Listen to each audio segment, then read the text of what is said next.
right, Internet Explorers, gather round because today we're diving headfirst into a recent event that proved diplomacy can sometimes be an extreme sport. Get ready for a wild ride. The setting, the iconic White House. The date, a seemingly ordinary Thursday, June 5th, 2025. The guest of honor, Germany's Chancellor Friedrich Merz, arriving with a meticulously prepared agenda and the weight of European stability on his shoulders. And the host, the one and only, ready to turn press conference into a captivating, head-scratching, and frankly hilarious spectacle. Let's hit the highlights. First up, a lesson in international relations, Trump style. The devastating war in Ukraine? Apparently, it's just two young children fighting like crazy in a park. Who knew global conflict was so playground-esque? His brilliant solution? Just let them fight for a while before anyone tries to intervene, because apparently letting chaos simmer is the new peacekeeping strategy. Someone call the UN daycare. You could almost hear Chancellor Merz's internal translator short-circuiting trying to process that analogy. His diplomatic algorithms were definitely screaming, "Error 404, logic not found." And then, the kicker. Trump claimed Putin told him Russia had no choice but to attack further into Ukraine. Ah yes, the classic "I had no choice" defense, straight from the source. Because aggressors are always so forthcoming, right? This, of course, was a slight departure from Chancellor Merz's actual mission, which was, to get more US support for Ukraine. Just a minor detail in the grand scheme of things. Guess some referees just prefer to watch the show from the sidelines. Who needs rules when you have this? Now for a domestic drama of truly epic proportions. Forget global conflicts. The real scandal threatening democracy? The Autopen. According to our former president, this innocent little machine, used by countless leaders to sign documents, was the biggest scandal outside of the rigged 2020 election. Yes, folks, a pen is the problem, not, say, actual electoral interference. Because obviously, if a robot is signing documents, then former President Biden can't possibly be running the country.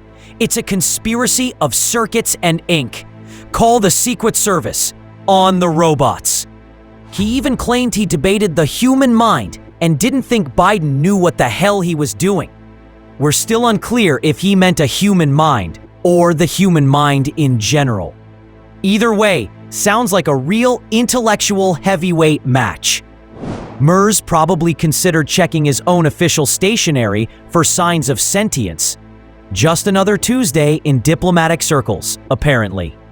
Then a pivot to a truly somber topic. The upcoming D-Day anniversary.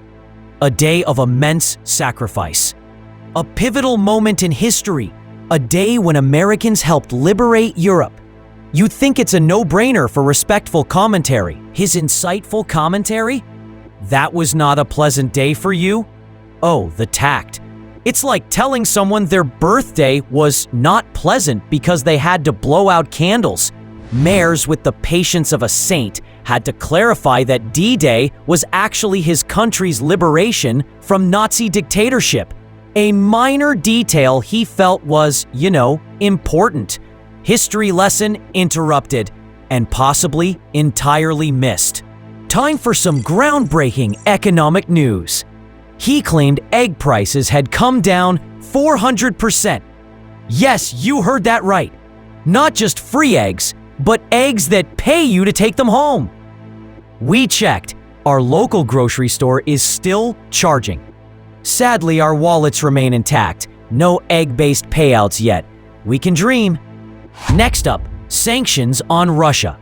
When asked about imposing more, he stated the decision was in my brain. The ultimate source of geopolitical strategy. Forget congressional debates. It's all happening upstairs. And he could apply sanctions to both countries. Yes, both. The aggressor and the invaded. Because nothing says fairness like punishing everyone equally. Revolutionary. Chancellor Merz's poker face remained strong, but you could practically hear the gears grinding in his head. Or maybe that was just the sound of his last shred of patience snapping. Now, the travel ban. A new list, with one curious omission: Egypt, despite a recent terrorist attack by one of its nationals. His reasoning? He liked Egypt better because they have things under control. Foreign policy based on personal preference. Who needs complex geopolitical analysis when you can just go with your gut feeling, right? It's almost like international relations are now decided by a popularity contest. Who gets a travel pass today? The country I like best. And now, for the main event you didn't know you needed, the beef of the billionaires, Trump versus Musk. Popcorn ready? Trump spent the latter part of the press conference criticizing Musk, diagnosing him with Trump derangement syndrome. Because clearly, any disagreement is a convenient medical condition. He even brought up a simpler time when Musk wore a hat proclaiming his unwavering support. Oh, how the mighty have fallen. Or perhaps just changed hats and opinions. He claimed to have offered Musk makeup for a black eye, a metaphor for his time working in government. A true friend. Always there with a beauty tip after a rough day of public service. The sheer disappointment was palpable. A friendship, perhaps, shattered by the unforgivable sin of having an opinion that differs from his. And the alleged cause of this epic falling out? The removal of electric vehicle mandates. Because nothing says broken bond like a disagreement over tax incentives. It's truly a love story for the ages. The video even includes Musk's textual response, reacting to Trump's comments by criticizing aspects of a budget bill.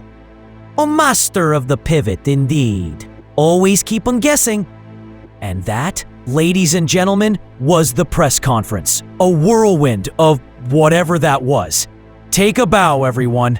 The media, as you might imagine, went into overdrive. Disastrous was the polite term. Utterly bonkers was probably the internal one that got edited out. Pundits scrambled for new analogies. Trainwreck felt too predictable. Diplomatic demolition derby seemed more fitting.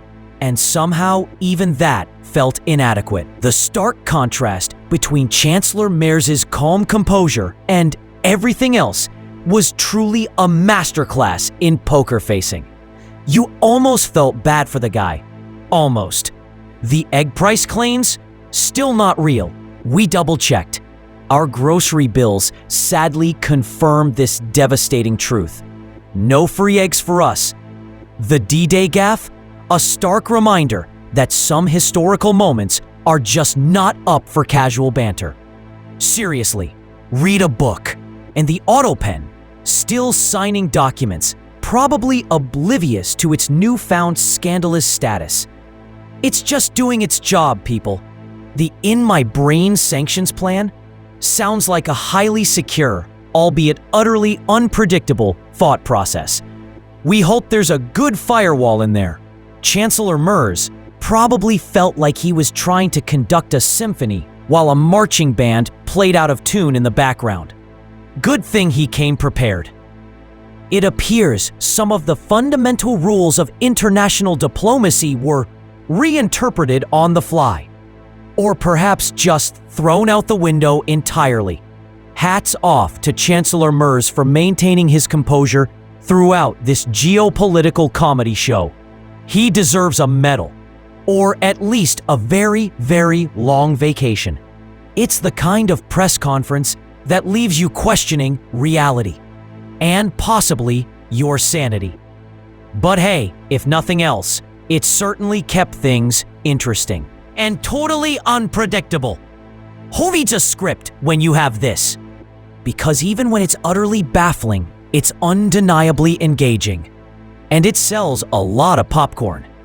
Or at least makes people reach for a stress ball. Just a friendly game with very high stakes. The Autopen, master of all trades. History buffs, unite and bring a notepad. All hail King Egg, the true ruler of the commodity market. Thinking outside the box? Or perhaps completely off the map? Some countries just have that undeniable charm, right? Deny, deny, deny. It's a classic defense. Some hats just don't fit anymore, or they flew off in the chaos. The transformative power of makeup and metaphors. The struggle is real, especially when you're trying to save the planet on your own. Flights of fancy indeed, and then reality. The two sides of the audience, pick your fighter.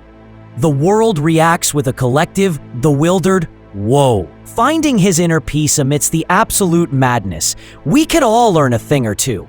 Still processing. Are we even sure what's real anymore?